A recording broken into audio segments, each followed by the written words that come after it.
Welcome back. You can see the sun shining. I'm in my office. And what we're going to go over now is we're going to go over mind read. Now, mind read is from the Distortions. So when people are mind reading, it's quite interesting in business because it causes all sorts of miscommunications. It's estimated that over 75% of people will not hear distortions and they won't challenge them. You'll hear people say things like, I'll give you an example of some clients I was working with. It was a recruitment company, and they would have their candidates would go for an interview and they would come back and go, "Oh, it went really well. My interview went really well."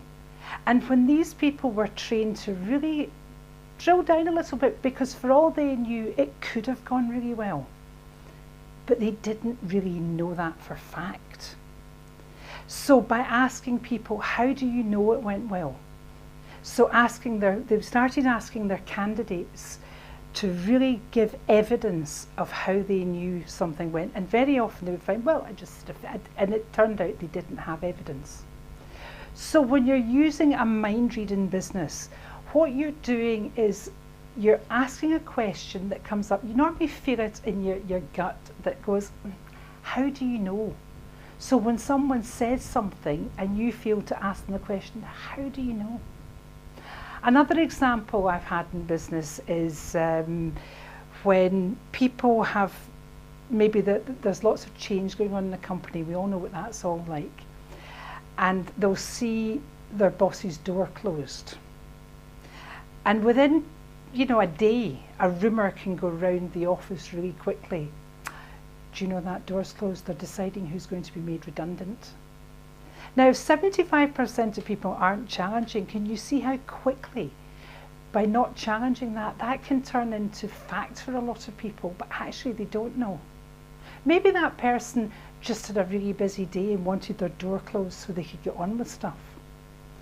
So your exercise for today, for this particular video, is you're now going to go out and you're going to listen for the times when you actually inside your head go, how do you know that? And just ask the question, how do you know that? How do you specifically know that? And just see how much more information you get or where the conversation changes to. Because the mind read for me, once you start with hearing mind reads and challenge, and once you start going with that, how do you know? How do you know?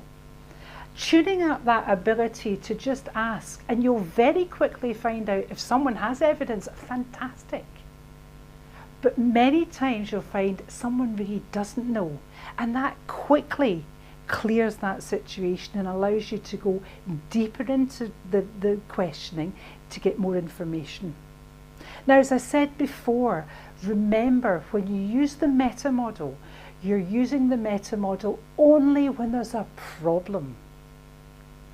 So as this is your first exercise, please don't go around asking every single question, all your friends, all your family, how do you know, how do you know? Somebody will slap you. Use this for situations where you want to know more, because it's important to get that information so you can get something resolved. So have fun with this. So all you're really listening for in this is listening for how do you know. Put your comments below, because I'm really interested in reading your comments, and any questions, put them down in the boxes below and I'll get back to you.